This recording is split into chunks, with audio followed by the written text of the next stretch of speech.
Hello and welcome to Catholic Answers Live. I'm Cy Kellett, your host. I should say happy host. I'm very happy today. First of all, happy to get to do this with you. Two wonderful guests. Second hour, we're going to do weird questions with Jimmy Akin, as we do sometimes. First hour, we have our guest is Father Matthew Schneider, and we're going to talk about evil, but the various ways that we cooperate with evil, and which ones are acceptable, which ones are not. And you might even be like, wait, those Catholics say sometimes it's acceptable? Well, hang on. We're going to get into all of that with Father Matthew Schneider in just a quick second. I just wanted to take a moment to say that all goals met. Thank you so much for your support. All goals met and exceeded, as a matter of fact. And we just couldn't be more thrilled with and really gratified by the generous outpouring when we were doing our pledge drive. So just wanted to say thanks, and we're here. You're stuck with us for another 3 months, and then I'll see how it goes after that. The number to call today, if you'd like to talk a bit about moral theology and moral philosophy a bit, this first hour with our guest, Father Matthew Schneider, 888-318-7884, 888-318-7884. Our guest, Father Matthew Schneider, is a priest of the Legionaries of Christ, and recently he wrote a piece on the Patheos website, 12 Things Less Remote Cooperation in Evil Than COVID Vaccines. And it was a great lesson on the way Catholics think about the moral life and think about what things are acceptable and which things are forbidden for us to do. Father Matthew Schneider, thanks for being with us. You're welcome, Cy. Nice to be on the program. If you have questions for Father about how Catholics make moral decisions and come to moral conclusions, 888-318-7884. You can call whether you're Catholic or not. Anybody can call. 888-318-7884. So it's very... how shall I put it? It's somewhat upsetting, I suppose, to say cooperation with evil and then to talk about which are the evils we can cooperate and which ones we can't. So I want to start by asking you if evil and injustice are the same thing. And then, so what does the church mean when it uses the word evil, I guess, is the root question. Well, evil in this sense is some kind of injustice but not necessarily, that you can stop or that you can prevent too much or kind of out there. I mean, evil can also have a sense in things like a physical evil, like, for example, if something's lacking, because in churches theology, evil is always something that's lacking. Like the evil act is an act that's lacking something that is good, that is proper to the act. Like if you lie, your words are unjust, but they're evil in the sense they're lacking the quality of truth that is usually proper to human speech. Got it. I see. Okay. So why would we even consider this idea of cooperation with evil? Why even talk about cooperation with evil at all? Well, I think to understand it, we need to kind of do a kind of real quick kind of summary of a few points in Catholic moral theology so that we can get a sense of it. The first thing we have in moral theology is that there's three parts of any act. You have the object, the intention, and the circumstances. And cooperation in evil is going to be in the circumstances. John Paul II in Veritatis Splendor talks about the object of the act as the primary, although not exclusive, determination of the morality of the act. And in general, your object is always purely good. Your intention is always purely good, but your circumstances are often imperfect. They can be so problematic they actually have a problem, or they can just be, imperfect, which is something different from being evil in themselves. For example, the object is what you choose, what you're doing. The intention is what you want to, what your goal is, what you're looking for, and the circumstances are all the other surrounding things, which include things like cooperation in evil. And then in cooperation in evil, the church makes two important distinctions here. The first one is formal and material. So formal cooperation means that you will the evil of the act. For example, if you vote for somebody because they support abortion, you are willing that evil, and that's always forbidden. we always have to not wish that evil and wish there was an option, without that associated evil. And then the other thing is proximate and remote. And proximate and remote are, how close you are to the act. And remote can be in very different degrees, because the church, when they talk about proximate, they mean really, really close. Usually it's somebody who's like the getaway driver for a bank robber is a proximate cooperation to the bank robber. The nurse who's in the abortion room is proximate cooperation with the abortionist. But even somebody who might be like, the secretary for the abortion clinic is technically remote, although that close remote you really want to avoid. But as the evil gets less, or as the evil gets more remote, there's much less an obligation to avoid it. And at certain points, it almost becomes impossible to avoid all cooperation in that sense. So I think that if we have that as kind of our kind of outline, it kind of puts a perspective on all the rest of the things we talked about with cooperation and evil. Does that make sense?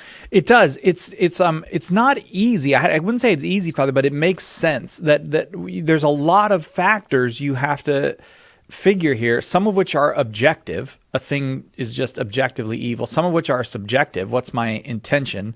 And then some of which are kind of, they're objective, but you need prudence to figure out how close am I to this act? How remote am I from this act? It's a lot of calculations. Well, yeah, and especially when you get like multiple steps remote, it becomes less of an obligation to avoid it. Like, for example, if somebody comes and says, like, I got a job as a secretary for an abortion clinic, you'd kind of say, like, is there any other job you can get to pay the bills? And even if you do this, you got to be looking for another job immediately.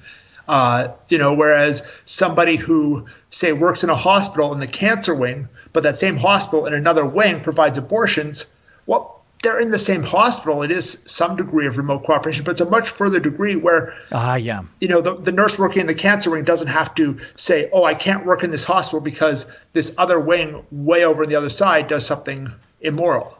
Well, it strikes me that many of those who tell us that we're wrong in these calculations, it certainly is coming up with the COVID vaccine thing, but even the example you gave of working in a hospital where abortion is sometimes provided, people will say, well, these calculations are about cooperation with evil, and whether it's formal or material, whether it's proximate or distant or remote cooperation. What you're really talking about is compromise with evil, and you should not be compromising. Just get away from it.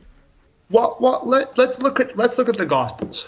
In the Gospels, what does Jesus, when people ask him about paying the taxes to Caesar, what does he say? He says, no, pay the taxes to Caesar. Now, I struggle for anybody to argue that paying taxes to the Roman government was not cooperating the evils of the Roman government at the time, because there was a whole bunch of evils as far as infanticide, as far as oppression and different violence that the Roman Empire was doing. Yet Jesus says, pay your taxes, which is that kind of remote cooperation. So he's not saying avoid any remote cooperation, because any remote cooperation is automatically a compromise. I see. Okay. So, all right. So you cited a very high source. So you go straight to Jesus. That helps. That gives a little authority to the argument. Okay. So formal cooperation. I just want to review it then, and then we'll open up the lines to people. But formal cooperation is when I intend the evil. I'm doing what I'm doing because I'm supporting that evil. Definitely, yeah. Like if you say, like, if there's there's you want this evil to happen, and that's always immoral. Like you should never want any evil to happen. You should hope that all evils are avoided, but we kind of know in our fallen world that some evil is going to happen somewhere in the U.S. in the next 24 hours. Okay, right. So then material cooperation is when I don't intend the evil at all, but it's, say, I'm shopping at a store that I know sells some things that are morally objectionable, but I got to get eggs for the kids. That's material, but not formal, because I don't intend any evil at all.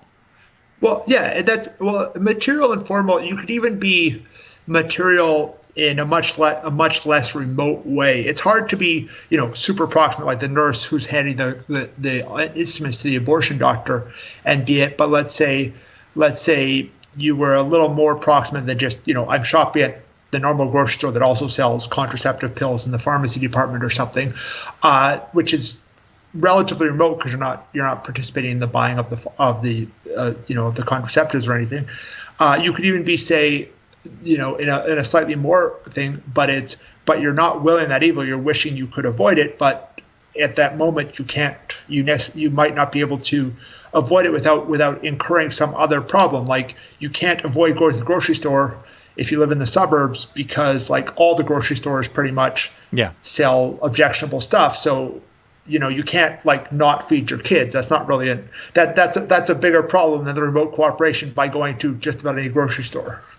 Well, let me ask you then just one more, then we'll take a quick break and we'll get to the phones. I want you to call with your questions to 888-318-7884 if you would like to ask our guest, Father Matthew Schneider, about the Catholic understanding of evil. What levels of cooperation of evil are acceptable, which are not. If you have a specific moral question you want to run by him, 888-318-7884. Okay, Father, so sometimes you'll hear something like this, like a person might justify in vitro fertilization, for example, where, and I'll just deal with the embryos. I know there's also the aspect of the conjugal act, but I'll just deal with the embryos for a minute. They'll say, well, there's going to be, 5 embryos, and we're going to just implant 2 and see how it goes. And I'm not intending any evil to any of these embryos. So what I'm intending is to get a child. Do you see what I'm saying? So that the question there is you go back to that first point I made about the 3 parts of the act: the object, the intention, the intention, and the circumstances.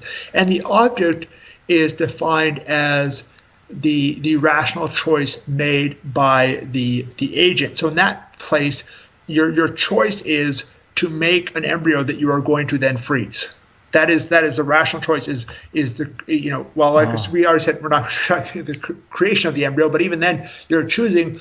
I am going to suspend this embryo, or I am going to dispose of this embryo, and that's basically killing it because you're and things. So that is the object of the act, and not just something that's a circumstance of that act, right? Because that's the distinction. The object isn't just like a physical act, like pulling a trigger, but it's what the rational kind of choice that is being made with that. If I'm pulling the trigger, I could be out with my dad hunting for a deer to eat for dinner in a few in a week or two, or I could be a police officer trying to save somebody's life, or you could be a murderer trying to kill somebody, right? And those have very different moral judgments based on the same physical act of firing a gun. That sounded like you have actual plans to go hunting with your father in a couple of weeks. No, I actually personally, my dad definitely loves hunting. My dad loves hunting. I never really took it up as much as he did, but yeah, my dad is an avid hunter. So I went a few times with him, but it just didn't seem like the most enjoyable recreation for me. 888-318-7884 is our number. Father Matthew Schneider is our guest, and we're talking about how Catholics make moral decisions, how we make these moral calculations. A great deal goes into it. It is certainly, this conversation is certainly brought upon us by the conversations that the whole world is having about these vaccines, certainly the whole Catholic world having these conversations about the vaccines.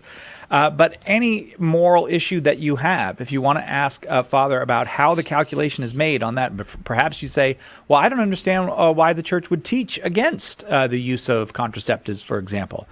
We can get into the specifics of those moral decisions as well. 888-318-7884, our number. Right back with Father Matthew Schneider. Catch Catholic Answers live anytime at Catholic.com. Underwriting for Catholic Answers Live is provided by Real Estate for Life. Real Estate for Life connects home buyers and sellers to real estate agents while supporting pro-life organizations. On the web at realestateforlife.org.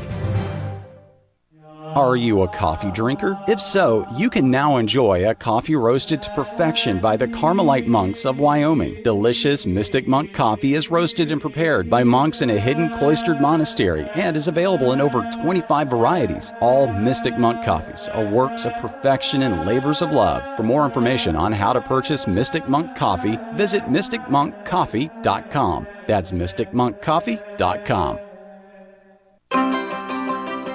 Want the latest pro-life news? Want it delivered? Sign up. It's free. EWTN Pro-Life Weekly, your source for everything happening now in the fight to protect the sanctity of human life. New episodes delivered every week to your inbox. So if you really want to know, sign up today. Go to EWTN.com/pro-life today.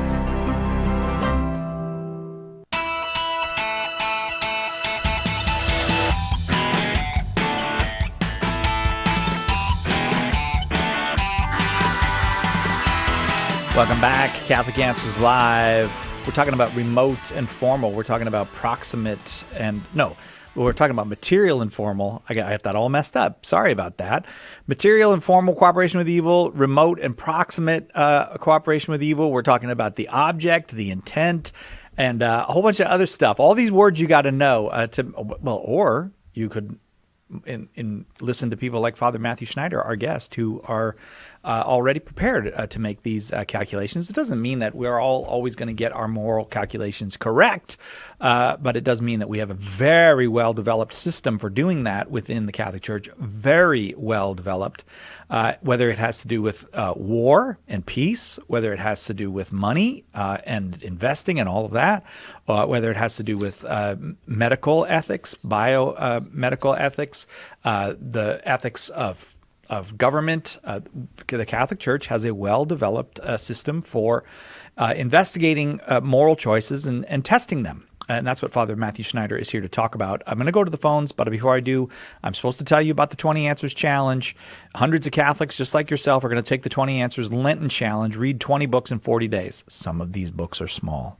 Do not worry. Some of these books are small. 20 books in 40 days. Challenge yourself. Build up your faith and the faith of friends and family. Just go to shop.catholic.com and order the 20 Answers Lenten Challenge pack. It's a pack, and you get a deal on it at shop.catholic.com. Now, is there anything that you wanted to straighten out about that, what I just did, Father, the mess I just made of Catholic moral theology before we go to the phone? Well, I think if people were listening before the break, they probably got it. I think you did mention a few things that were valuable there, as well as other examples, like investing, if you buy a mutual fund, that mutual fund might buy a company that is somehow involved in some kind of evil, right. They might buy, like the company, your mutual fund might buy Energizer, and Energizer gives money to Planned Parenthood. And that's multiple steps remote, because you're not going out there to give money to Planned Parenthood, but you're giving it to a mutual fund who's then buying stocks in a company that does donate some money to Planned Parenthood. Right. Or even, for example, what you buy. Just before, earlier this afternoon, I was out getting some exercise and listening to Jimmy Akin's Mysterious World on my cell phone. Free plug for you, because I was really listening to his latest episode on the Synoptics that came out yesterday on the Gospels, the dating of the Gospels. But as I was doing that, I was like, well, these headphones were probably made in China. Almost definitely. They're like the cheap off-brand ones you buy on Amazon for $15-20. They're not like a fancy one that's made in the US or Germany or anything. And, China's persecuting the Uyghurs. They're forcing women to have abortions. And probably some fraction of a cent of that, a cent or two of that went to the Chinese government, and some fraction of that goes to some of their evil programs like that. So you have to be able to do, especially the more interconnected we are, the more these things might press upon us if we're very scrupulous about it. That there's virtually nothing you can do that doesn't involve you in at least the economics of someone else's evil act. Well, yeah, especially when you get to super, these multiple steps removed like that. Like it wasn't that I went out and I'm oppressing the Uyghurs. No, I went out and I was looking for a cheap pair of Bluetooth headphones for when I exercise, and pretty much all the ones that are, cheap on Amazon are made in countries with issues like China, like they're either China or other countries that have similar issues as far as human rights abuses and things like that. So, unless I'm going to spend a lot of money on my Bluetooth headphones, there isn't really much of another option in that regard. 888-318-7884. Up first, Paul in Sacramento, California. Go ahead with your question for Father Matthew Schneider. Oh, hey, Father Matt. Well, my question is, I had heard that from Cardinal Zen on EWTN News. He was talking about how Pope Francis had allowed the Chinese government to pick their own bishops. And I just said to myself, if that is true, if that is an accurate reflection of reality, then he is in cooperation with evil. I mean, that is demonic. That is not. And in my opinion, if it's true, he needs to be removed from office, and let another man his office take, because that is unacceptable. No pope before him has ever done that. All right, Paul. I do. Well, I would disagree on that point, because if you go back 100, 200 years, most bishops, like in the First Vatican Council, a huge percentage of the bishops, the state had some say in the naming of the bishops. In modern times, the state has generally had no say, but even into the 1700s, 1800s, many European governments had a say. And we don't know exactly how much of a say China has, because it's not really clear. These different ways of having a say are manifest in different ways, where, one government, like it might be that, the church appoints it and the government can veto, or the church suggests and the government can veto, or different ways like that, that are arranged by the church, which the church has done historically for other governments. I don't know the details about China. I haven't gone into the details of that specific agreement, and so I do think that when there's a government that is more anti-Catholic like that, it is more of an issue than when you had, at least officially Catholic monarchs in Europe for most of that time, when they did have some say in the naming of bishops. But I don't have all the details of that, and so I think it's hard to say. But I think it's also an exaggeration to call it demonic when it does, it does reflect a way that had been done before. And I don't think it's really related to the question here, where we're talking about like us making our moral choices and how that remotely is connected to some other evil that's out there, whether it's the Chinese government and their human rights abuses, or whether it's Planned Parenthood, or whether it's anything else like that, which there's a whole bunch of things that can go in there. But yeah, I think that's a different question. And I think it's hard for us, because the details are not public. So I don't think that it's hard to I don't know. want to be like, I don't want to be like, I know exactly what this says, when the details are not public. Paul, just so you know, next week we have a focus episode where we spend, I think, 25 minutes talking about disagreeing with the Pope. It's with our good friend Joe Heschmeyer, and it's about what to do when you disagree with the Pope. So certainly no moral problem with disagreeing with the Pope, but there is a right way and a wrong way. So you might be interested in that, CatholicAnswersFocus.com. When you're mentioning cooperating with these things, Father, last week, a Catholic magazine, Catholic World Report, a Catholic news outfit, Catholic World Report, referred to a person as a biological man who presented as a transgender woman. And that was the way they were describing, so that people would understand that this was not just a woman. And Twitter banned them for saying that. And here's my problem. I thought, we use Twitter all the time to reach people here at Catholic Answers. But if they're going to do things which are clearly evil, like banning people for saying biological facts, Should I be or should I not? How do I make that moral calculation? Well, I think a lot of it has to do with things like that, where you say like, okay, I'm not like I think all of us here, we're definitely not formally cooperating. That I think that's pretty clear. We're not. Okay. But then I think both you and I, and your social media manager, whoever that is at Catholic Answers, who I've been in contact with a few times via Twitter and things. We obviously aren't formally cooperating that, and now we're materially cooperating. We aren't right there because we aren't like the one making that decision. Or are we going to break now? Yeah, we got to take a break. Let you finish up on the other side, okay? Okay, sorry. All right, Paul, thank you for the call. We'll come back and to find out if it's okay to use Twitter or not right after this.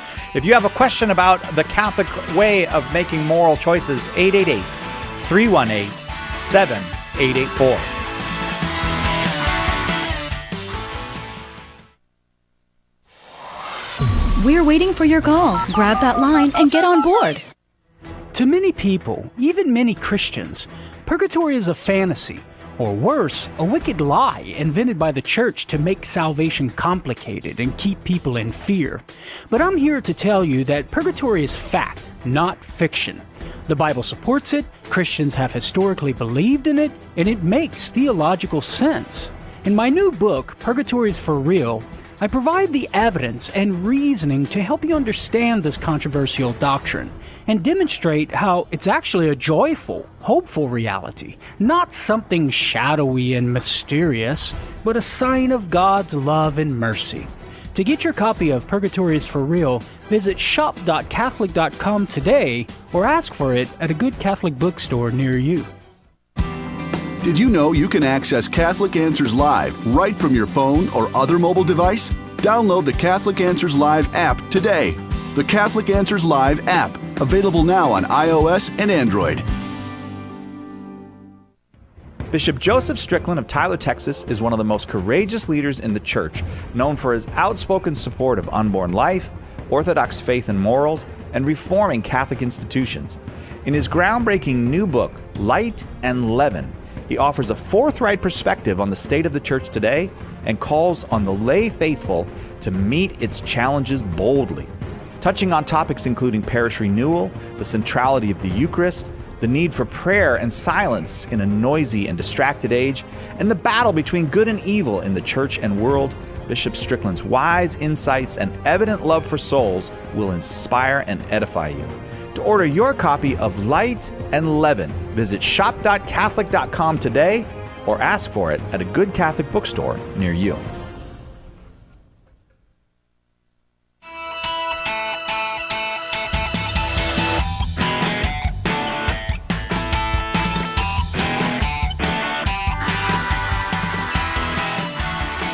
Welcome back to Catholic Answers Live. Our guest, Father Matthew Schneider, is a Legionaries of Christ priest, and he recently wrote a piece on Patheos called 12 Things Less Remote Cooperation in Evil Than COVID Vaccines. It got a lot of attention, that piece. It certainly got our attention here because it was very, very well done, and Father is a moral theologian, and so we're posing him some questions about how it is, because it is important for us Catholics to have a sense that we just don't go on the gut on these things.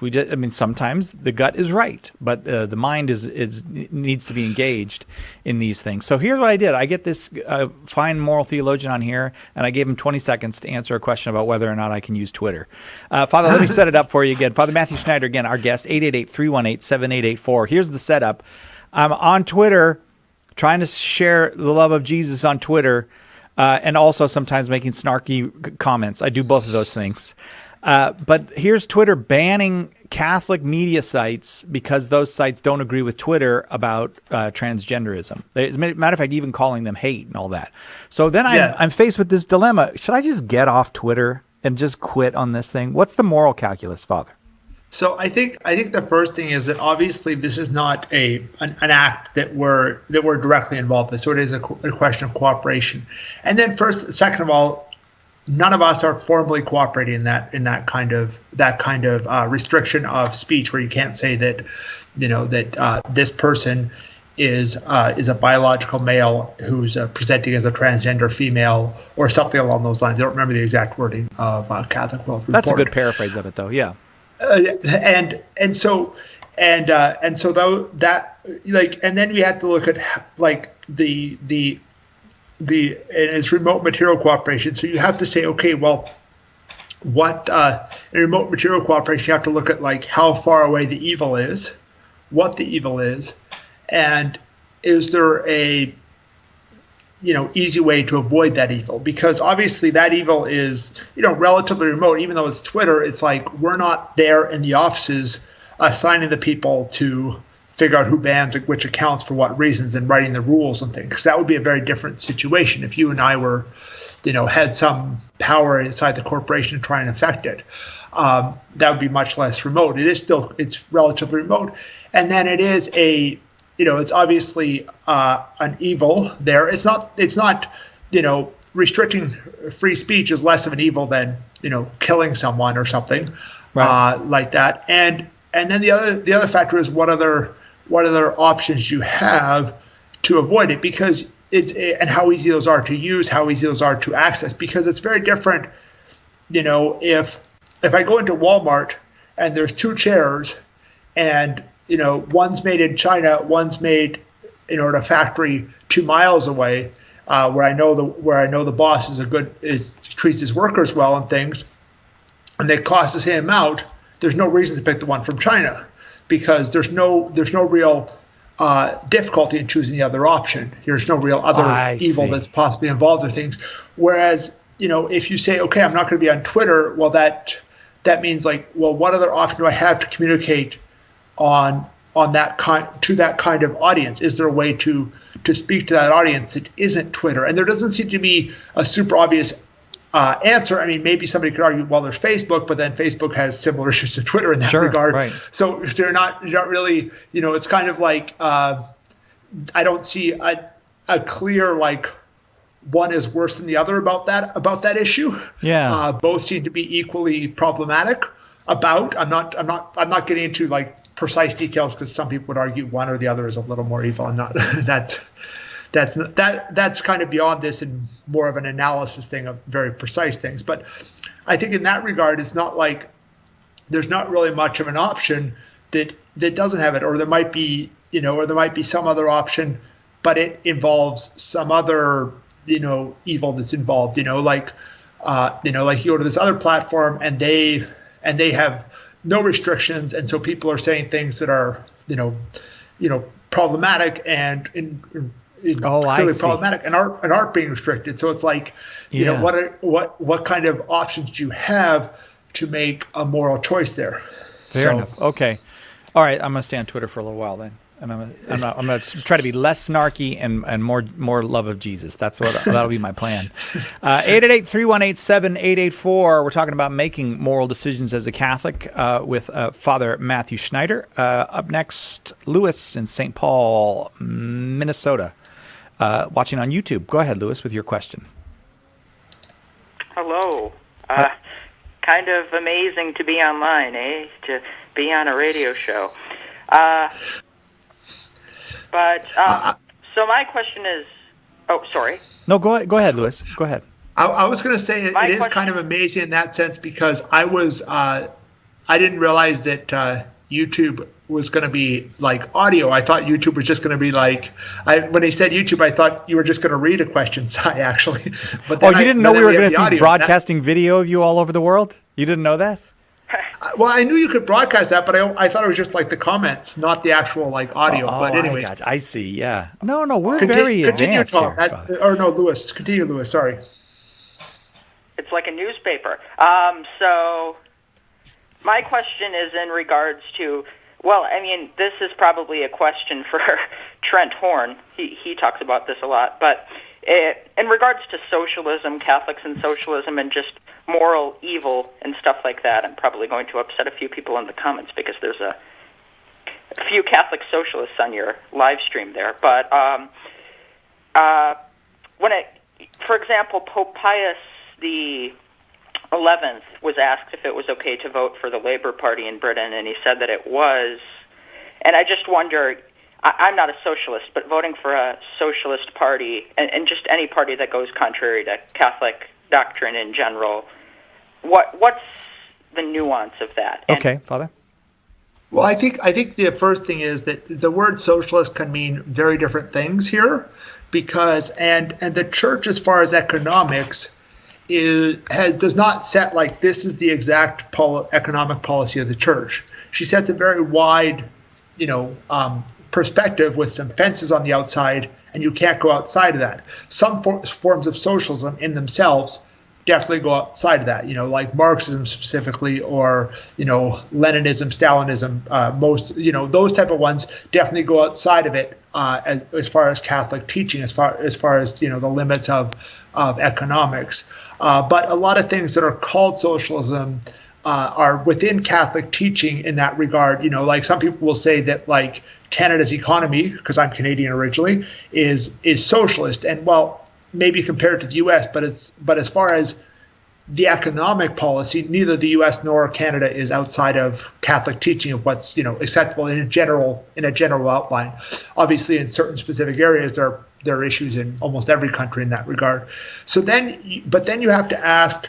But when you vote, you have to ask first of all, what are you voting? What are you voting for? Because a lot of times there's issues where there's some issues that are very big, and there's some issues that are not as important. Like the bishops, they say abortion is a preeminent issue. It isn't the only issue, but it has a certain preeminence because of the number of people who die from abortion in the U.S., from legal abortion, things like that. So the remote cooperation is with almost any party, you have to say, okay, like this party has these good things, I'm voting for them, and it has these things either I disagree with and or that are contrary to Catholic teaching. I don't know. Very few people I know agree 100%, like every single item on any particular party platform. And so when it's something that's contrary to Catholic faith, you have to ask, well, is there something more important that I'm looking at, that I'm going for? And if you are, there's not necessarily an issue. Obviously, you're cooperating in that evil because you're allowing it. But if there's something greater you're going for, you're not causing an issue. Like for instance, in some districts, both the Republican and the Democrat candidate are pro-abortion in some districts. And so you as an individual, you say, well, I want to vote for a pro-life candidate, but the only candidates who have any chance of winning are both pro-abortion. So I could either be kind of a Puritan and vote for a third party that might get 0.5% of the vote, which is a perfectly acceptable moral option, or I could say, okay, based on the other things, which one of these pro-abortion candidates am I going to vote for? Even though both are pro-abortion, there's no candidate who has a realistic chance of winning who isn't pro-abortion in that sense. It gets more complicated in some situations, but I do think that kind of gives you a bit of an outline. Louis, I hope that was helpful for you. That is actually, Father, in California, that's often the case, that whatever office you're voting for, because we have nonpartisan primaries, so whoever the top two candidates are, those are who get in. So in many cases, that's exactly what will happen. You'll have two candidates of the same party that are basically of the same view on abortion or some other major issue. Yeah. Oh yeah, definitely. I know that. Also sometimes in areas of the country that are more kind of pro-abortion overall, a lot of times the local Republicans will try and put a pro-abortion Republican in, trying to get people who might be supporting the Republicans and other things, but but try and get those people who are pro-abortion. Right. And I think that there's a whole lot of issues. There is issues with remote cooperation, but sometimes it's almost impossible to avoid. I mean, then you have Louisiana where it's the opposite, where most offices, both candidates are pro-life. So you're like, yeah. Then you have to look at the other. Then you have to focus go down on the other issues. Yeah, that's okay. Father Matthew Schneider, our guest, Louis in St. Paul. Thanks very much. We're talking with Father about the various ways we calculate moral decision making in the Catholic Church. If you have specific questions, for example, about the use of the words formal and material cooperation with evil, if you have questions about proximate or remote cooperation with evil, or you're not sure, sometimes perhaps you would like to ask a very basic question, like, is there ever a case where the ends justify the means? We can talk about any of it with Father Matthew Schneider. More calls, perhaps with yours, at 888-318-7884 right after this. This is Archbishop Paul Coakley, the Archdiocese of Oklahoma City, and you're listening to Catholic Answers Live.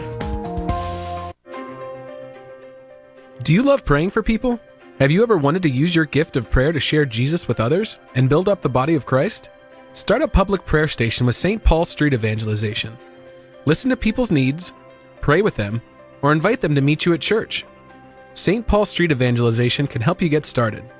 Find out how at streetevangelization.com. That's streetevangelization.com.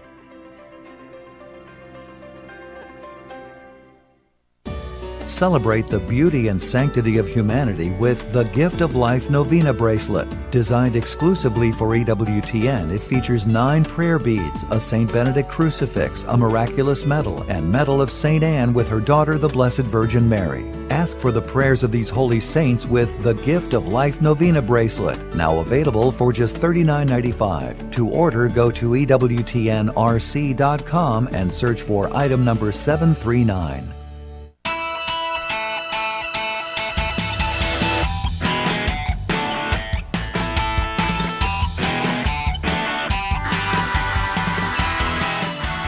Welcome back to Catholic Answers Live. Just a couple weeks away from the beginning of Lent, and we all, in addition to all the other things we're doing for Lent, we've got a free book about Lent for you, an ebook. Each month we try to have a free ebook available to you. This month it's 20 Answers Lent. 20 Answers about Lent. It's free at shop.catholic.com. Get it before Lent. Read, and you'll be all prepared. Well, I don't know. I suppose Lent is the thing that prepares us for a lot, but you'll be prepared to go through the preparation that is Lent. 888-318-7884 is our number. Our guest is Father Matthew Schneider. We're talking about cooperation with evil this hour. The topic presented it to us because Father wrote a really impressive piece that you can get over at the Patheos website. It's called 12 Things Less Remote Cooperation in Evil Than COVID Vaccines. And one of the things we have to figure out if we're going to take a vaccine, Father, is what degree of cooperation with evil. It's too bad, too, because I suppose you could probably make a non-evil vaccine. Like, it is technically possible, right?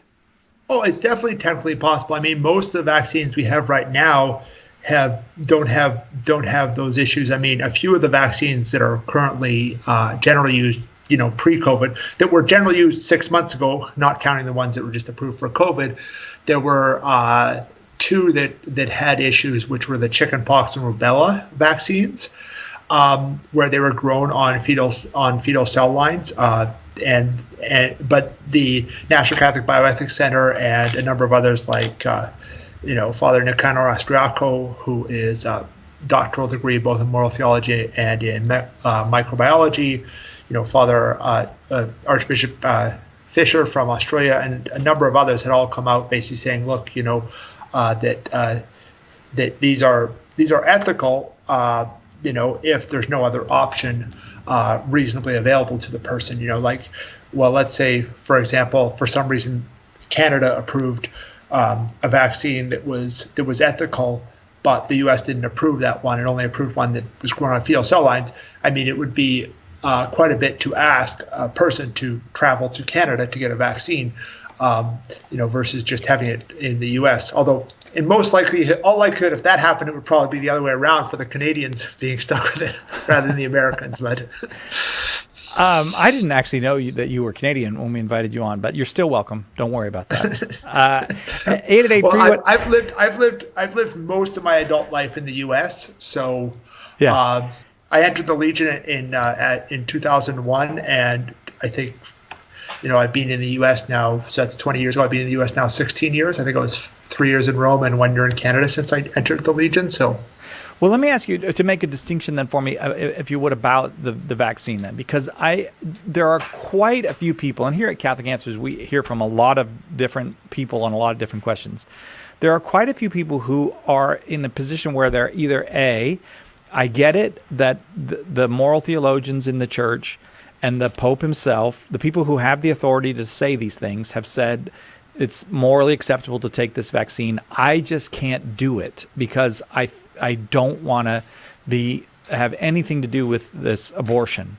And then there are others who are saying, I hear what the Pope and the moral theologians are saying, but they're wrong, and people should stop listening to them. And I think some of this has to do with people having lost trust in there's a good, Pope Francis is a controversial pope, and there's a good number of people who have lost trust in Pope Francis. And so they're like, no, I'm not going down that road on his word. What can you say about those various ways people are approaching this? Well, I think that, first of all, when we talk about the COVID vaccine, I think it's very important to look at like the two different ways that different vaccines cooperate in evil or appropriate evil. Because you take a vaccine like the Moderna or the Pfizer one, and all that you're dealing with is one of the tests or two of the tests that were done with the vaccine were done on a fetal cell line. The vaccine itself is manufactured basically artificially by a machine, whereas the Oxford AstraZeneca one and the one coming out from Johnson & Johnson, they grow part of it on a fetal cell line, and then they kind of basically scrape off the vaccine part and from the cells, and then destroy those cells usually. But that's a much less that's a noticeably less remote cooperation than the one who's remote cooperating, just in that they did a test on it. Because if you're going to say like any medicine that has ever had a test done on it is a test on fetal cell lines is immoral, then almost every medicine is immoral. All the top 10 prescribed medicines in the U.S. have been tested on HEC293 cells. Some of them after they were created, but they were still they've been tested on the exact same cell line that Moderna and Pfizer were. So I think that's a distinction that's important to make, because if you're granted the option at all, I think it's incumbent on us to ask for the Moderna or Pfizer one if it's available. Okay. Or Father Nicanor Austriaco, who I mentioned before, he's actually developing one on yeast that's probably still a few months out, that doesn't really involve, it's grown, instead of being grown on a fetal cell line, it's grown on yeast. And part of his was that he wanted to create one that was that didn't need as much refrigeration, so that you could deliver it to all the outskirting islands of the Philippines or places like that in the third world that don't really have a lot of refrigeration, because a lot of these vaccines require refrigeration, which in the U.S. is not a big deal because everybody has a fridge and a freezer in their house. But if you go to somewhere like the rural parts of a third world country, refrigeration becomes a huge obstacle to getting the vaccine to people. Yeah. Go ahead, Father. Yeah, but that's the first thing. And then the other thing is just also to look at the principles. And one of the pieces I wrote, a different one, not the one you mentioned, I brought it back to St. Alphonsus Liguori and how he talks about this kind of remote cooperation evil, and how it is allowed for the greater good. It's kind of an application of the principle of double effect, where the action itself is evil, getting immunized is not evil, and the good that happens is less than the evil is much. The good that happens is much greater than the evil that you contribute to, that is very remote. So you contribute just a little tiny, like the tiniest slice to that evil. Yeah. Well, I worry, Father, that we have become somewhat illiterate as Catholics about our own tradition. Like you mentioned, St. Alphonsus, the great teacher of moral theology. You can trust St. Alphonsus, but I don't think most people know him. I think we're just like, we go on a more gut level and forget that the greatest intellectual tradition for moral reasoning in the history of the world is right here in the Catholic Church. Oh yeah, I mean everything. Right now I'm writing a doctoral thesis on privacy, and today, for this morning and this afternoon before I came on the program, I was going through a whole bunch on St. Augustine and his ideas of privacy, which really revolutionized compared to what all the Greeks and Latin philosophers before him thought about privacy, which is just showing that kind of from Augustine. You go to Augustine, Aquinas, Liguori, you have such a strong tradition of the Church that kind of brings out a lot of these truths that are implicit in the Bible, but not always like explicitly explained. Like Jesus said, render unto Caesar, but he didn't say, therefore you can do this or that, cooperate in evil right. by giving tax money to a government that does evil. Yeah. But along with doing good, know. There's a lot of things I wouldn't trust in the Catholic Church. The Catholic, the Vatican Bank, I might not trust. But the moral teaching of the Church, I feel very, very confident you can trust what the Church teaches. I think it's a great loss that we've lost that trust in this great tradition. I want to get more callers. I've monopolized your time. 888-318-7884 is the number. Tom in Portland, Oregon, listening on Mater Dei Radio. You are next, Tom. Go ahead with your question for Father Matthew Snyder. Thanks a lot. I would like to know if it is okay for someone who says that they love God, but they collect these rosaries. Now, I'm from the older school where rosaries are meant to be distributed. They're like a mini scripture to other people, and you shouldn't save rosaries. Now, I don't know if there's a way you can do it legally or morally, but as far as I know, there's one relative just decides to save rosaries, and because she thinks she loves God. Well, to me, that's not loving God. Okay, let's hang on. I just want to let Father answer that because I don't want to run out of time. Okay, yeah, I think that's we got to go quick because I just looked at the watch on my computer screen here, the clock, whatever. I think the question is what was the intention of collecting them? If you're, because some people are very moved to their own love of God by being surrounded by, tons of holy pictures. I know one guy I went to, and it was like every square inch of his wall was just like a different, picture of a saint or, little holy card or things like that. And he found that was huge in helping him love God. And if somebody collects a whole bunch of rosaries to help them love God, that's their way of loving God. And I don't think we should say like, okay, this way is wrong, that way is the other. If they have the opportunity to give somebody a rosary and they say, oh no, I'm just going to keep this for myself rather than give this person who asked me if they can have a rosary, then you might be looking at, okay, are they really being charitable in sharing what they have? But the act of collecting it itself doesn't seem like much of a moral issue. Thanks. I appreciate that call. I hope that was helpful to you, Tom. Father Matthew Snyder has been our guest. You can find his. I'm sure you've written other things, Father, but you can find his piece on 12 things less remote cooperating in evil than COVID vaccines at the Patheos website. Father, going forward, I suppose now we are going to need greater and greater precision in moral things because lots of stuff is being, there's like a revolution in morals going on right underneath us. And so it seems to me, I just want to ask you about that, about educating us so that we can be precise in our moral choices, not just wanting to be, to kind of use morals as a blunt instrument, but to be precise about the choices that we make. Well, I think that there is a lot in the sense of like, I think we start with the basics in that sense, like we remember to pray every day, to be charitable to our neighbors when we can, to love our families, and I think I think there are a lot of issues that are going on that do get a little more complicated, like how do you refer to a person who, was born one gender and now presents as the opposite gender? Do you say him, her? Right, and things like that? Those kind of questions get a little complicated. But I think the best way we can do is to start in our family, start in our friend group. Back in the early church, they said, look at the Christians, look how they love one another. And that was a great tool of evangelization. And I think that if we do practice the moral principles today, we can have a similar impact on our society where they say, look, I want to be just like that guy because he has such a loving family.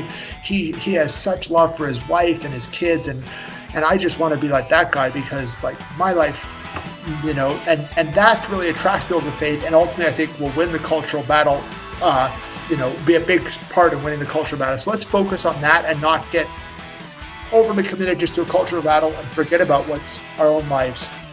Father Matthew Schneider, thanks.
Welcome back to Catholic Answers Live.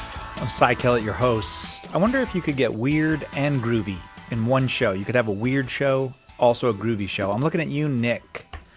I'm looking at you when I say weird and groovy. We got weird questions this hour with Jimmy Akin, one of our favorite hours that we get to do.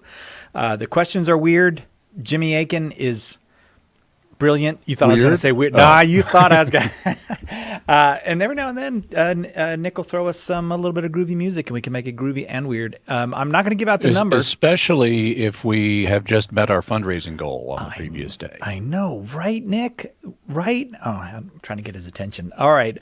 We did exceed the fundraising goal, Jimmy. It went really, really well yesterday afternoon. People were so generous with us. It's really beautiful. It's awesome. Yeah, awesome. So this is how it works. You know how it works, Jimmy, but I will explain it to you because other people are listening. I'm a surrogate for the audience. You be the audience surrogate, right? Usually my job. The internet has all kinds of questions. Some of them come at us via email or the various other forms of the internet, and some of those questions are weird. Many of those the weird questions are personally addressed to Jimmy because people know he likes to address them. Not all of them are, however.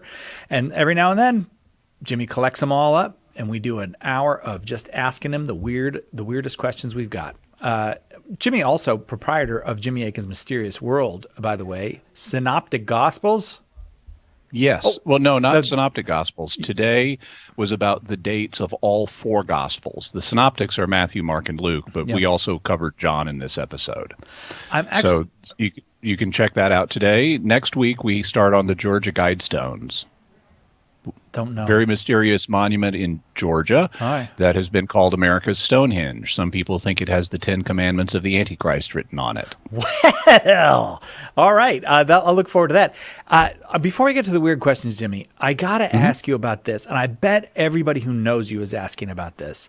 There was a thing that happened this week about that mountain camping disaster thing that you talk about sometimes. Dyatlov Pass. Dyatlov Pass. Yeah. Did you happen to see what they said about it? And it basically, I haven't had a chance to dig down into it yet, but my understanding is that there's a new theory. I mean, it's not a new theory, but there's support for a theory based on some computer modeling of how snow works from the movie Frozen, that suggests that the campers were killed by an avalanche, that's what drove them out of their tent without their clothes and things like that. Yeah. This was an event. You covered this. This was an event in Russia in 1959. But it was also an episode of Jimmy Akin's Mysterious World. Yes, this is a huge subject of speculation in Russia. What happened to these campers? Because they were very well qualified. They should not have died. Yeah. And this is sort of, in Russia, it has the same intensity of speculation that the JFK assassination has here in America. And there's a bunch of really weird, conflicting evidence. I just default to aliens. I mean, anything we don't know. It has been proposed because, as we say on Jimmy Akin's Mysterious World, it's always aliens. Jimmy Akin's Mysterious World, available every Friday. You can just type in Jimmy Akin's Mysterious World, and you get to join in on one of the delightful corners of the internet that more and more people are finding. And it's lots of families finding it. Parents and kids enjoying listening together. Right now, we're going to do weird questions. Are you ready to get a little weird, Jimmy? I'm ready. All right. I don't know how to pronounce the first name here. It's either Credo or Credo. And the question says, since AI machines, drones, robots, Terminators, etc., Terminators, are those real? Are not living beings and are not dead, could they be considered undead in the same idea as zombies, animated skeletons, ghouls, vampires, etc.? So it's going to depend on how you define the term undead. And interestingly, this term has changed meaning dramatically over time. It was coined in English in the 10th century, so back in the 900s, and it originally referred to God. God was said to be undead because he was immortal. He was undying. But subsequently, the term has become associated with things like zombies, skeletons, ghouls, and so forth, vampires. And the idea is they're people who have died but have then been reanimated through typically some kind of paranormal process or supernatural process. And artificially intelligent machines would not fit that definition of undead. But, terms are flexible. They can change meaning dramatically. And so if people wanted to use the term in the future to refer to any kind of animated but non-living thing, then yeah, it would apply to them. But that's not the current standard usage of the term. Credo, thanks very much for the question. It's weird questions with Jimmy Akin this hour. They're all weird, and we're delighted that people send them. You can always send them. You can send them to Jimmy. You can send them right to us at radio@catholic.com. Just every now and then, Marie gathers up the weird questions for Jimmy that come in there. The question comes from Logan. I do not know if this is from the Logan, the one with the blades that come out of his hands, or another Logan, but he wants to know. Do vampires go to hell when they die or are killed? And if so, what would that mean for a person who was a Christian who turned into a vampire unwillingly and also go to hell upon their death, as they cannot use holy water? They can't touch blessed objects. Lastly, if vampires existed, would they be treated as demons or demonic, and would an exorcist be the one to expel them? So it depends on, let's do the second question first. It depends on what you mean by treated as demons. Vampires, at least the standard account of vampires, isn't that they are possessed by an evil spirit. So you wouldn't drive an evil spirit out of a vampire using an exorcist. But if by treated like vampires you mean, could you say prayers and imprecations against them to drive them away? Well, since they don't like crucifixes, they might not like you saying the Lord's Prayer in their presence. That might drive them away. And but because encountering vampires is a dangerous business, the church might want to reserve vampire encounters for specialists like professionally trained priests who might also have training in exorcism.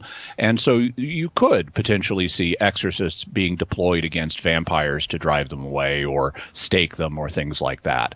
In fact, in the original novel Dracula, which is not the first vampire tale by any means, this goes way back in multiple cultures, but in the original novel Dracula by Bram Stoker, there is a specialist who comes in to deal with Dracula. His name is Von Helsing. He's a Catholic, and he's been specially authorized by the church he's not a priest, but he's specially authorized by the church because of his expertise in vampires to use certain sacred procedures against them. Logan. Now, in regard to Logan's first question, it's really going to depend on the state of the will at the time the person became a vampire. You can think of vampirism as, at least according to its classical account, as a disease that robs you of the ability to make fully human choices. So in that way, it's like rabies. In fact, there has been speculation, and you can hear about this in the episode of Mysterious World on mind control parasites, which are a thing, that that historic accounts of vampirism may be based on cases of rabies. So you can think of vampirism as a lot like rabies. It drives you out of your mind. It causes you to do antisocial things that harm other people. It can be transmitted by bite. And so the question of what would happen to a vampire when he's exterminated would be like what happens to a person who has rabies when he died. If he was in a state of mortal sin and didn't repent of it before he was infected, he would be lost. If he willingly got himself infected, he would be lost. But if he was in a state of grace and was not willingly infected with rabies or vampirism, then he would be saved because he wouldn't be responsible for any of his actions and he would remain in a state of grace.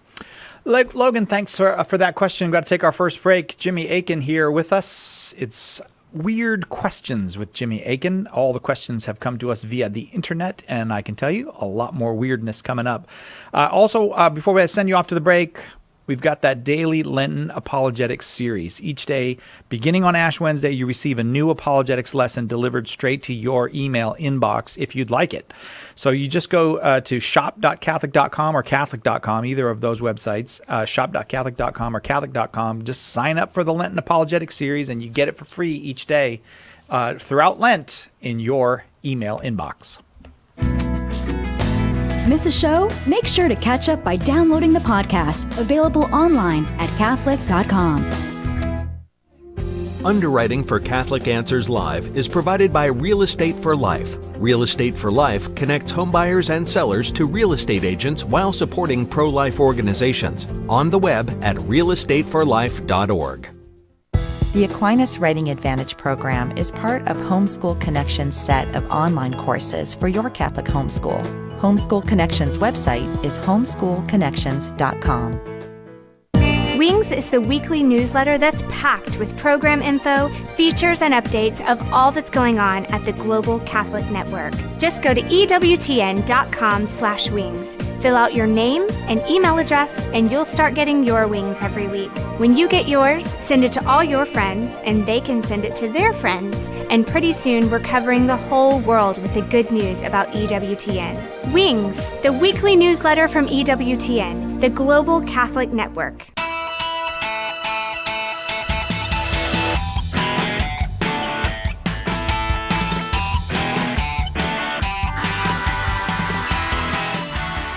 Welcome back to Catholic Answers Live. I'm Cy Kellett, your host. Jimmy Akin is our guest. Jimmy is senior apologist here at Catholic Answers, the author of The Bible is a Catholic Book, and the newest book, The Words of Eternal Life, which you can get at Catholic.com right now. I believe it just pops up. If you click on Catholic.com, you can find out how to get a free copy of it over there. Jimmy, it's Weird Questions with Jimmy Akin. We've got a whole bunch more weird questions. Back to them we go. Brett asks this. Oh, I like this. This is a good time travel one. All right, so here's a little time travel. Not little. It's kind of a long time travel story. Let's say there's a scientist, and he created a time machine. He's a lover of history and wished to visit the time in which the Colossus of Rhodes was constructed. He takes the time machine to that time period, but while visiting that time period, he contracts a rare illness and passes. Upon death, and having died in God's friendship, where would he go? To the bosom of Abraham or heaven? Since God exists outside of time, I would think he might go ahead and honor the fact that the scientist was originally from the time after the resurrection. But if so inclined, God could hold the scientist to the circumstances of the time period and send him to the bosom of Abraham to await the incarnation. So I think that Brett has outlined the two options. It's possible that God could have this scientist experience what most people experienced before the time of Christ, before his death and resurrection, which was they went to a place of rest and peace that Jesus refers to as the bosom of Abraham, but that wasn't the full glory of heaven. On the other hand, this guy has been baptized, and that leaves a permanent mark on the soul, and he comes from the time after heaven was opened, and so God might let him into heaven early. And there are even examples of people that God apparently let into heaven early, like the prophet Elijah, because Elijah ascends into heaven. He doesn't go to the ordinary place of the dead. It even uses the word for heaven in Hebrew. So given that there are other exceptions, it's quite possible that could happen, but of course we don't really know. All right. It was a great question, Brett. Thanks for the setup. I like that the guy wanted to visit the Colossus of Rhodes. I would like to as well. I've been to Rhodes and been where the Colossus was, but of course it's not there anymore. But there's nothing left, right? Not even the feet. Right? No, it's all gone. Yeah. Oh yeah. It's a cement pier. Oh, okay, well that's impressive. All right, Christy brings her weird question. Christy says, "I firmly believe in the power of therapy. However, and I've seen it firsthand, sometimes the problem is spiritual rather than social or psychological. I have read that demons and tempters cannot read our thoughts. I know they can read your physical changes and hear what you say, but not read thoughts the way guardian angels can. So with that said, is there any danger to my clients to talk about their fears and troubles? I imagine the demons can overhear them and then emphasize or enact them into their lives if wanted. I'm curious, is therapy spiritually dangerous in this way?" I would say no. I would not worry about this. I would not encourage your patients to worry about this. The reason I say that is severalfold. In the first place, the idea that demons can't read our thoughts is a matter of speculation. That's theological speculation. It is not church teaching. And my personal view is I don't think it's particularly good speculation because angels, and demons are fallen angels, angels are mental beings. They are spirits that don't have bodies. They're created intellects, and they're able to communicate with each other. And the word we have for that in English is telepathy. So it would seem that angels are telepathic by nature. They can read other angels' minds. Why shouldn't they be able to read a human's mind? Similarly, human souls that are discarnate are also represented, that are in heaven, are also represented in Revelation as still being able to communicate. And since they don't have bodies, that suggests telepathy. So I don't see a particularly good basis for this claim. Also, even if angels can't directly read our minds, our conscious thoughts are mirrored in our brain structures based on what patterns are firing and in our neurons. And we can even we have the technology now to start decoding some of that. If you're thinking of a particular image, like let's say a square, we can actually tell that now. We can put you in an fMRI machine and detect the fact based on what parts of your visual cortex are activating that you're thinking of a square. And so if we can do that now with human technology, I would think angels, including the fallen ones, would have the ability to decode what's going on in our brains anyway. And I think that there's also evidence from experience that they can operate on a subtle way that allows them one way or another to detect our thoughts, because sometimes we'll be presented with a temptation that doesn't manifest externally. Now, some of those temptations are due to habit, some of them are due to influences here in the world, but some of them also seem to be due to demons presenting us with temptations. And if they can present us with temptations mentally with no physical outward stuff going on, then I think they can directly or indirectly discern our thoughts to at least a considerable degree. So I think they're already likely able to do that. Even if they're not, though, these patients still need help.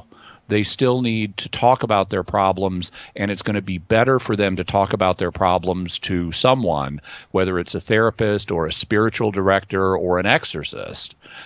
They need to be able to talk about these problems, and they'll gain more in the long term by talking about them than by keeping them bottled up. Christy, thank you very much for that question. It's Weird Questions with Jimmy Akin this hour. Various weird questions have come to us through the various means available on the internet, and we've collected them up, and here they are. Jonathan's question is next. I wanted to add one more thing. Okay. Remember, everything is in God's control. So don't fret about demons reading your mind one way or another. God's got your back. So trust him and proceed to live your life joyfully the way that Jesus wants you to. Amen to that. I was freaking out about that they can tell if I'm thinking about a square, because I think about squares a lot, and I don't want people reading my mind and knowing how much I think about squares. I don't know anyone who's accused you of being a square psi. Well, all right. I wanted to have a comeback for that, but I'm such a square I couldn't think of one. Jonathan asked this. There is a video game called, of course there is, because there's a video game called everything now. There is a video game called Detroit Become Human.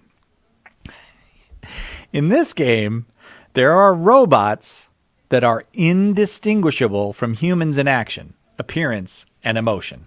In previous questions about synths, you said they most likely wouldn't have souls, which I agree with. My question is, however, would the church want us to treat them like humans and give them rights even though they aren't human beings? My point being, if you can't tell who is human, if you treat suspected synths as less than human, then perhaps actual humans who are marginalized might start to be treated as subhuman, because that culture already marginalizes beings who look human.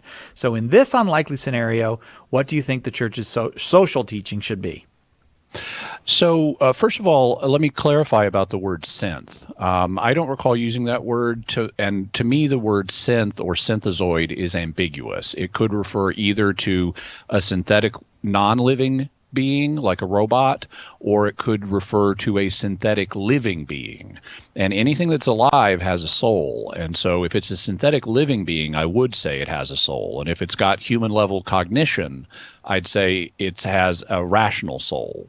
But let's say we're just talking about the robots and they're indistinguishable from humanity.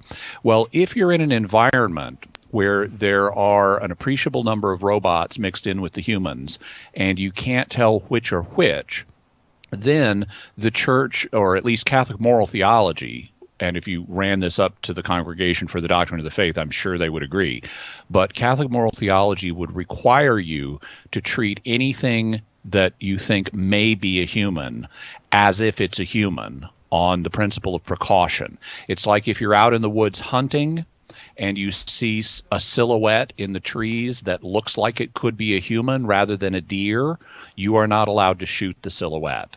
You only can shoot something you know is an animal. If there's a possibility it's a human, you got to treat it like a human.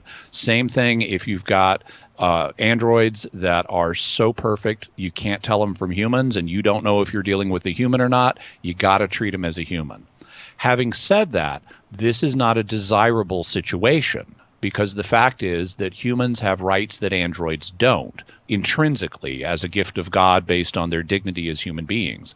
And consequently, it is not a desirable situation to have humans mixing with something that does not have the rights of humans and that is confusing people about their status as individuals.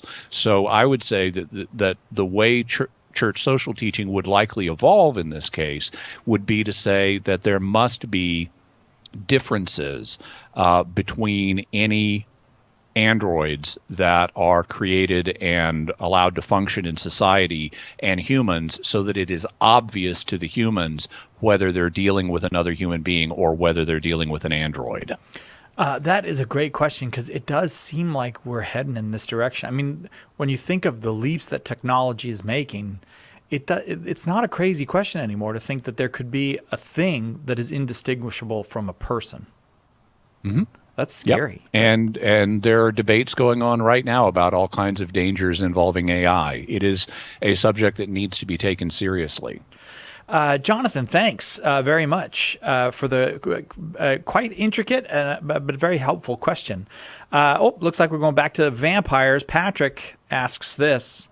I'm writing a novel about vampires, and I was wondering, would it be immoral to have a Catholic vampire who subsists by taking the Eucharist instead of drinking other people's blood? Additionally, can vampires be saved? And what are the moral implications of a vampire using hypnosis or similar ability to charm people into obeying him? Ooh, this guy's got a lot of things. Finally, is it morally licit for me to make the vampires in my novel descended from the biblical Cain as a result of the curse laid on him by God in Genesis 4? So in regard to the first question, having a vampire subsist morally by consuming only the Eucharist, by consuming the precious blood of Jesus, assuming the vampire is Catholic and doing it reverently, I would say that's a legitimate option. In fact, I mean, in this imaginary fantasy setting, in fact, I sometimes serve as a plot consultant for friends who are writing novels or thinking about writing novels. And a friend of mine a number of years ago approached me, I don't want to give away very much, but approached me with a novel that has this as part of its premise. And that novel may get written someday. And if it does, it's going to be very, very interesting. It goes way beyond just this concept, but it's part of it. In terms of vampires using their hypnotic abilities, well, it's going to depend on how the hypnotic abilities work. Now, if it's just like normal hypnosis, you could do it the same. It would be subject to the same moral guidelines as regular hypnosis. So to the extent that there are legitimate therapeutic uses of regular hypnosis, a vampire could do the same thing. If it's stronger, than real hypnosis, to where you're really manipulating somebody. It gets more dicey, but I think the answer is going to depend on a couple of things. I think there could be justifications for it, like let's say someone wants to stop smoking or lose weight, and they ask a vampire to hypnotize them to help them stop smoking or lose weight. That would seem to be a genuine therapeutic use of this super vampiric hypnotism. Similarly, if a vampire is in a life or death situation and someone's about to be killed, I think he could hypnotize the attacker into stopping. That would be like the self-defense. equivalent of physically restraining the person. Yeah. So I think there are possibilities here. As to the Cain question, we'll cover that on the other side of the break. All right. Would it be okay to have in your novel vampires descended from the biblical Cain? We'll get that part of the question answered for our questioner, Patrick, as Weird Questions with Jimmy Akin continues on Catholic Answers Live.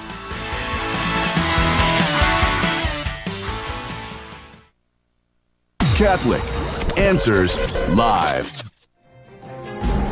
If you spend any time on Twitter, Facebook, or mainstream media, you're probably familiar with the litany of slogans that skeptics employ to rescue you from the foolish belief that God exists. The constant onslaught seems to leave people with the idea that they have no alternative but to embrace atheism. How can a Christian respond?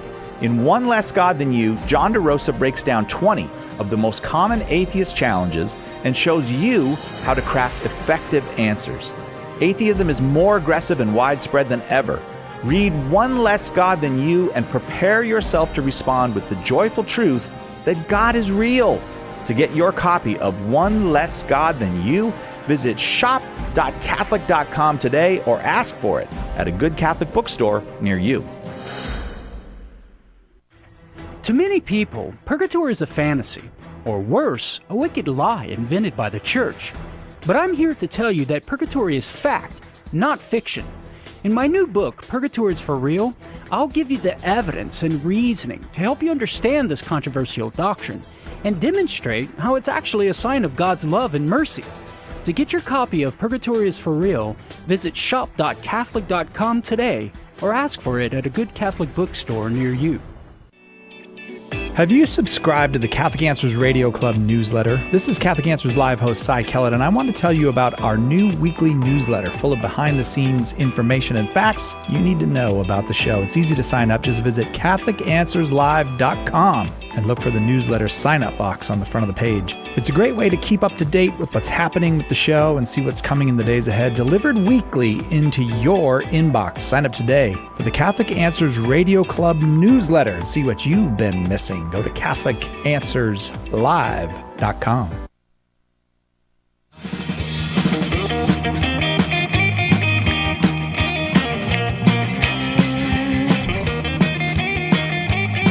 Groovy and weird. All Guitars in one day. coming up. Jimmy calling out the guitar solo. Here it comes, guitar solo. That's right. That's Jimmy Akin, our guest, senior apologist, former detective, and now disc jockey, Jimmy Akin. I was a disc jockey. Oh, you were a disc jockey too? Of course you were. At a country station, yeah, when I was in high school. And who did you play? Like, what kind of country was it? Like, just...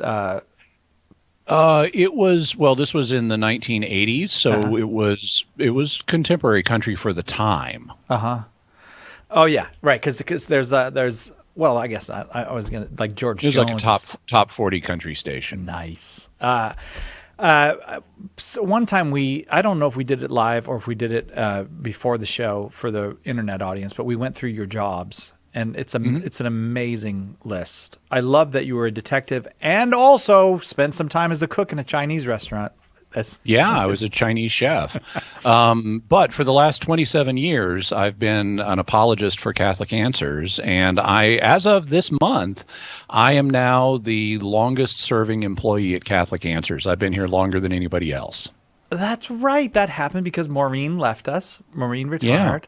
Yeah. And she came before I did, but she finally has moved on to more pleasant things now that she can relax and travel and do whatever. Yeah. But I'm still here. 27. Yeah. So you're number one now. You're not just senior apologist, you're senior person here now. Senior employee, yeah. Senior employee, Jimmy Akin. All right. Well, that's 3 more years, and there's going to have to be some kind of a watch or something. I don't know. Maybe we should start thinking about what you would like, but I think for the 20 years they gave me a gift certificate and I used it to buy some new boots.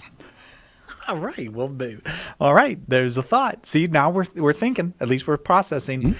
Jimmy Akin, senior apologist and senior person of Catholic Answers. It's Weird Questions with Jimmy Akin. We're not quite done with our questions. Sorry, it's 28 years actually. 28 years. Yeah. Well, Patrick asked a whole bunch of vampire questions for his possible vampire novel in the future, but the one question we didn't get to is, would it be morally illicit for him to make one of the vampires a descendant from the biblical Cain as the result of the curse laid on Cain by God?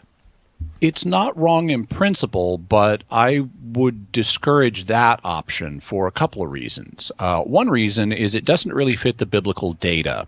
What we're told about Cain is that he's a farmer, so this is how he makes his living, is by farming. That's what he knows. And after he kills his brother Abel, God curses him from the land, meaning he's no longer going to be able to be a farmer. He's going to be a nomad.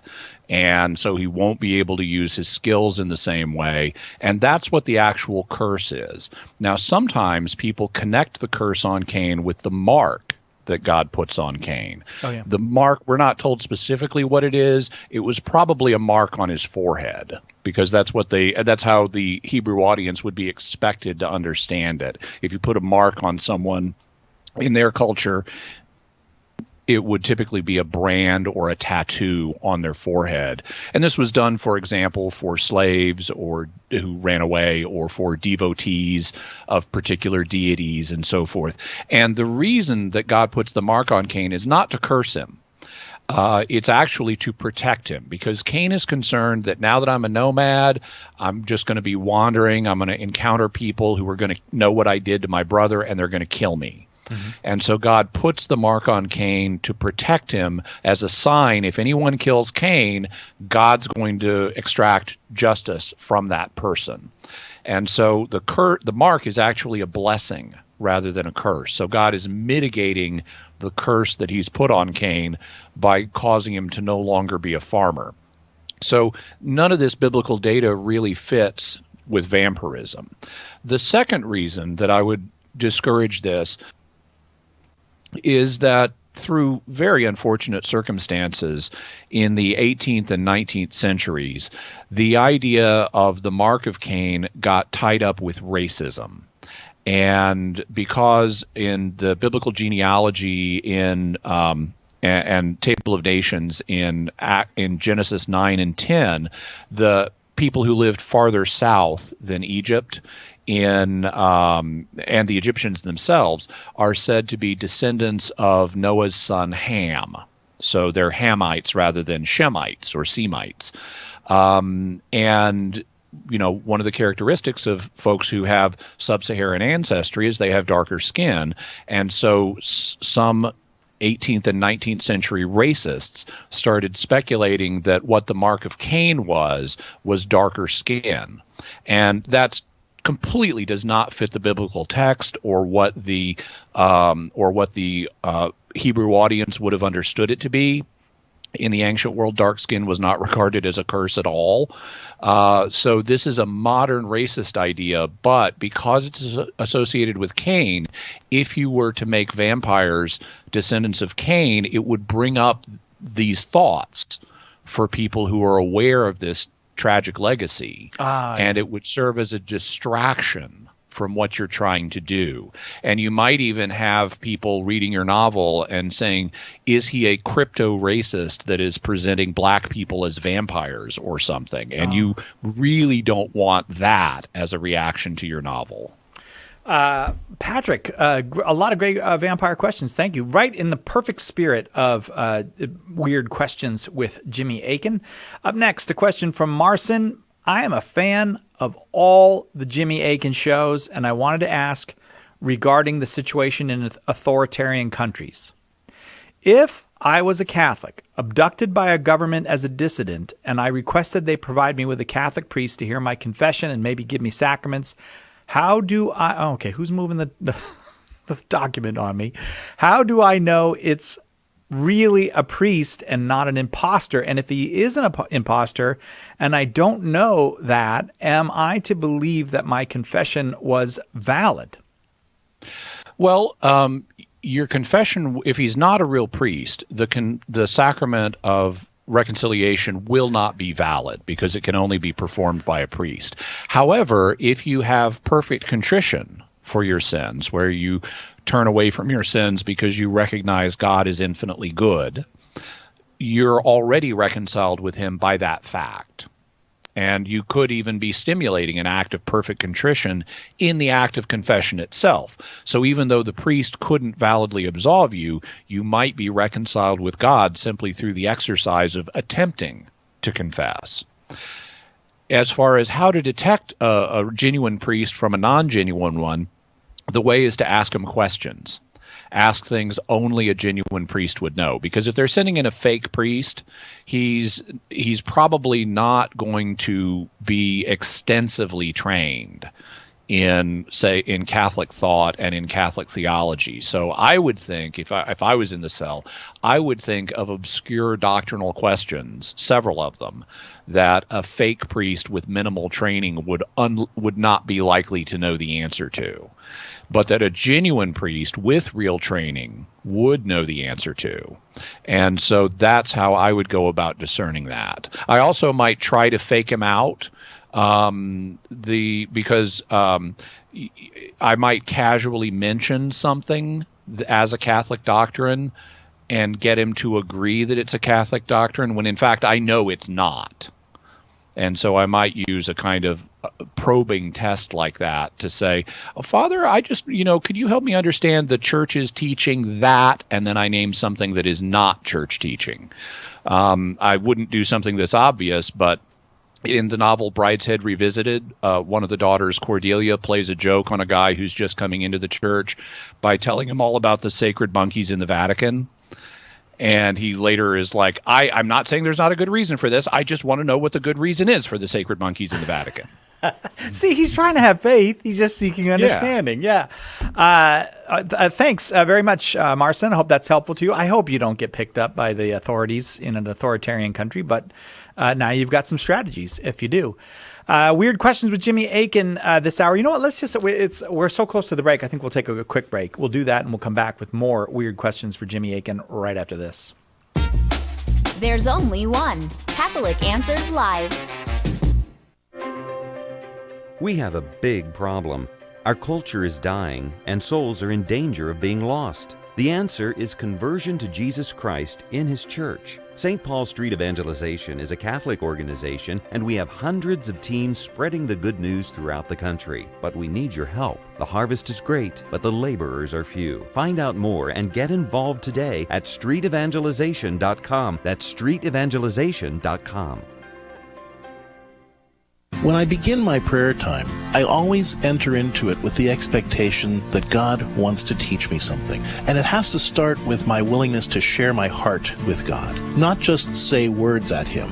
So whether I'm using more formal prayers or a more conversational style of prayer, I have to bring my heart and my life and my real self to God.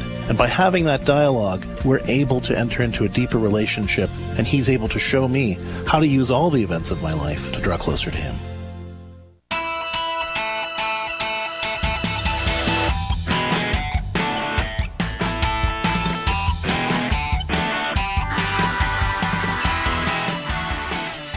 Welcome back.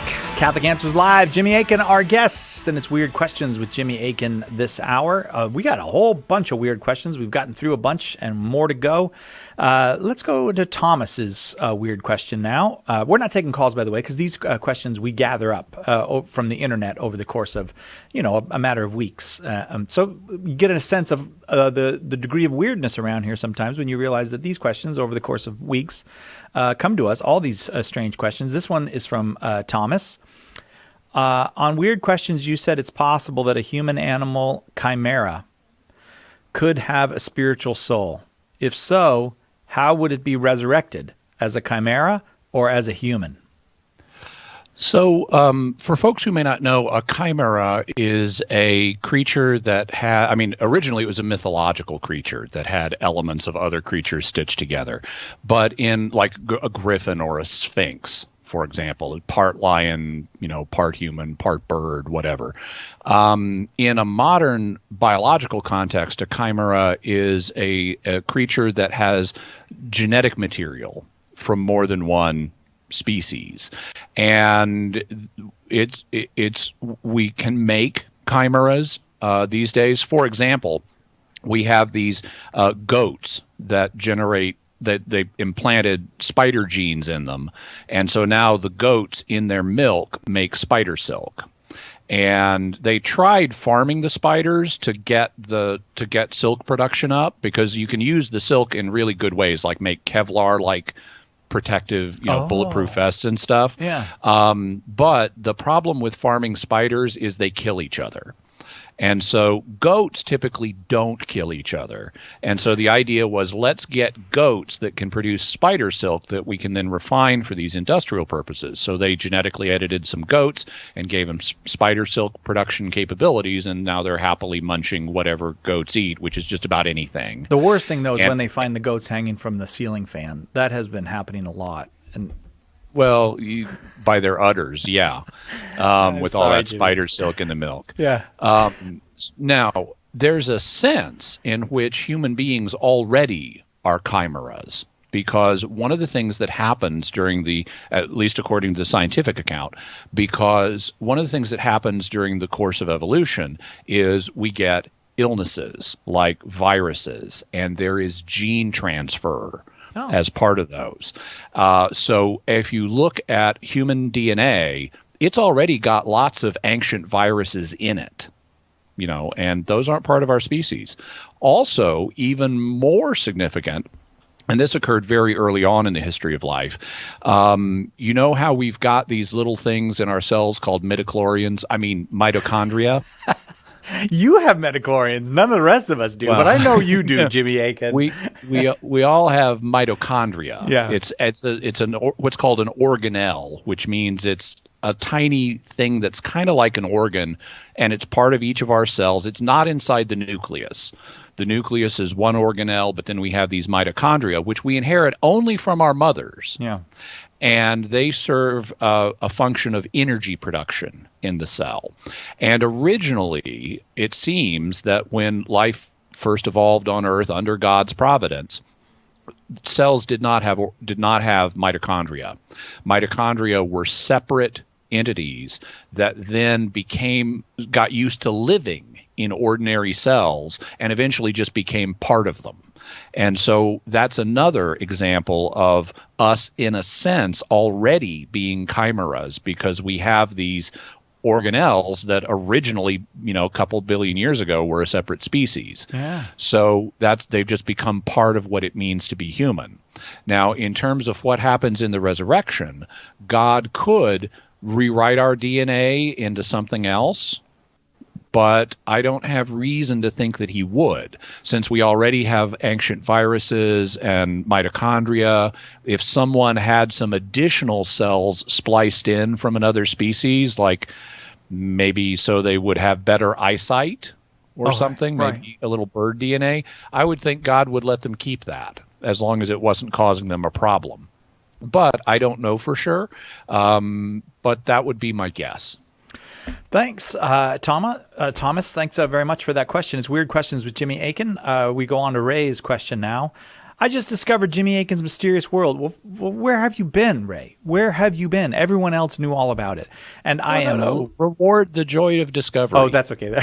Sorry, Ray. Look at how negative I am on a Friday, Ray. I apologize. I'll start that again. I just discovered Jimmy Akin's Mysterious World. Congratulations, Ray. And I am loving it. My question for Jimmy is, should a Catholic have second thoughts about working for the FBI, CIA, or other U.S. intelligence agencies? I just listened to the Mysterious World episode on Frank Olson, and that, along with the episodes about the Waco siege, the Ruby Ridge incident, MK Ultra, and others, show a clear pattern, in my opinion, of clear disregard for human life and rights in some cases. And the above are just the examples that we know of. So, for people who may not be aware, Frank Olson was a scientist who was doing contract work for the CIA back in the 1950s as part of a program that came to be known as MK Ultra, which was a mind control program. The CIA was experimenting with different ways to try to manipulate people and control their minds, in some cases destroy their personalities and rebuild new ones, and it was very brutal. And Frank Olson had conscience objections, and it appears that he was murdered because he was planning to go public with his objections, and the murder was set up to look like a suicide or an accident. But yes, that's an instance, as are Waco and Ruby Ridge, where government authorities acted without proper regard for human life. Now, having said that, there are also good people in the FBI and the CIA and other intelligence agencies. And in fact, we need criminal investigative bureaus like the FBI. We need intelligence agencies like the CIA or the DIA or Naval Intelligence or Air Force Office of Special Investigations. We need things like that. And we need them to have good people in them. If you leave them in, if all the good people quit and left only the baddies in charge, then they really would be evil institutions. So we need good people in them, and there are good people in them, and they've done great service for America in many cases. But whether a particular person should be the one to join them, that's a matter of prudential judgment, for that individual person. But we do need good people in institutions like that. Thanks, Ray. There's time for more questions, so I'm going to keep moving. This one comes from Christian Jimmy. If Jimmy could spend a day with any historical figure, both living and not living, who would he choose? Why would he choose that person? And what kind of conversation would Jimmy like to have? Mine would be Jack Chick, and I'd ask him what he thought of Jimmy. Okay, so Jack Chick was a comic book artist. In fact, he was and writer. He was the best-selling comic book writer in the world. He's sold like over 1 billion little. They're called Chick tracts, which are evangelical tracts promoting the Christian faith. He was also venomously anti-Catholic, and I happened to meet him one time, and I've written about that. I think if you got a chance to spend your day with Jack Chick and asked him about Jimmy Akin, he would say, "Who?" Yeah. And he would probably barely remember me, if at all. Having said that, my decision, I can't pick just one person, but the people I would pick would depend on a number of factors. One of them is, do they have to speak the same language that I do, or will my TARDIS's translation circuits guarantee that we understand each other? Because it opens up a lot more possibilities if translation is not an issue. Right. Also, do I get to bring along Wonder Woman's golden magic lasso of truth? Because some of the people I'd like to get answers out of might not be truthful otherwise. Now, I also have to say, okay, is this a goal to satisfy my personal curiosity, or am I on a mission to change history by spending a day with someone? Because, as Melody Pond says in Doctor Who, you've got a time machine, I've got a gun, let's kill Hitler. So let's assume I'm not going to change history by anything I do. And then I would have to say, okay, well, am I allowed to satisfy my religious curiosity, or would it be just general curiosity? Because obviously, I'll go to Jesus and get the answers to anything. Yeah. Especially about religious matters. And that would be kind of, some people might say, of course he's Christian, he's an apologist, he's going to want to talk to Jesus and Paul and John and all those people. So that's maybe not the most interesting answer. So let's suppose that I'm not doing a religious investigation. It's just general curiosity, wanting to be with somebody and ask them stuff. Yeah. Well, if I don't have to know the name of the person, if a designated description will do, one person I'd like to talk to is the author of the Voynich manuscript. The Voynich manuscript is sometimes thought of as the most mysterious book in the world. It was written on calfskin in the 1400s, and it seems to be what was called an herbal. which was a book describing plants and their medical uses and things like that.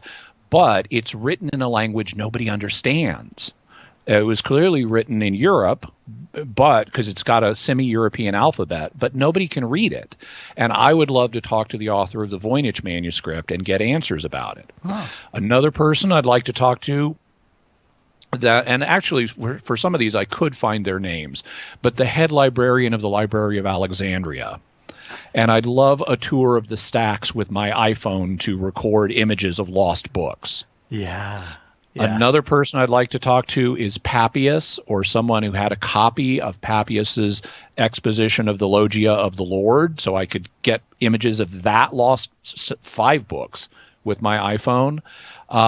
If I can't do things like that, I would be interested in talking to some Christian medieval people who wrote on esoteric subjects, like St. Albert the Great, not about his theology, but he wrote about bunches of other stuff like alchemy and astrology and all kinds of things. Oh, yeah. Or Hildegard of Bingen. She wrote about the same subjects. She also had a language that's very mysterious that she wrote in.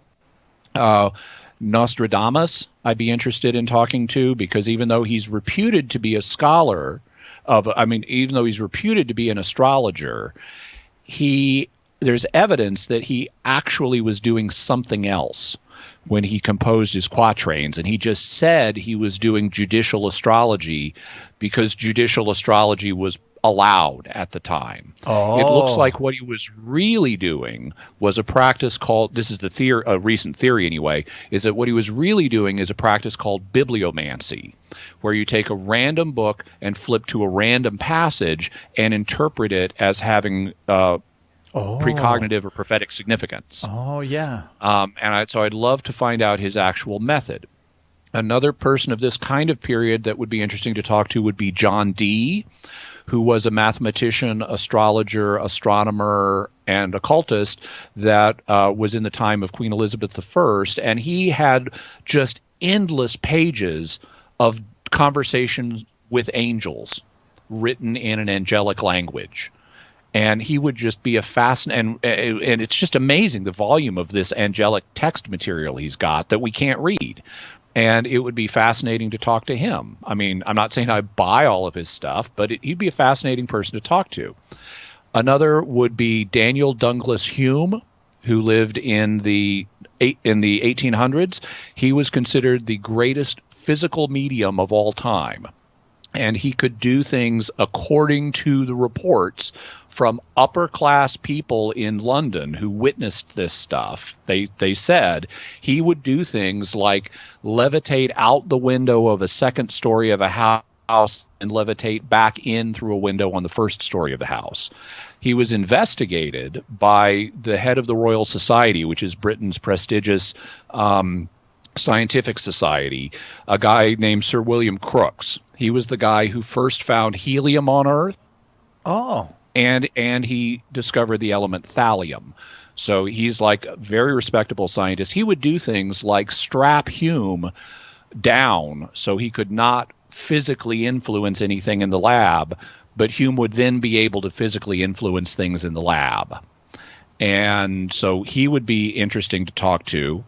Another person would be a special lasso of truth case, and so might Hume actually, but I would be interested, and I would definitely take a gun for this one. Okay. Zodiac.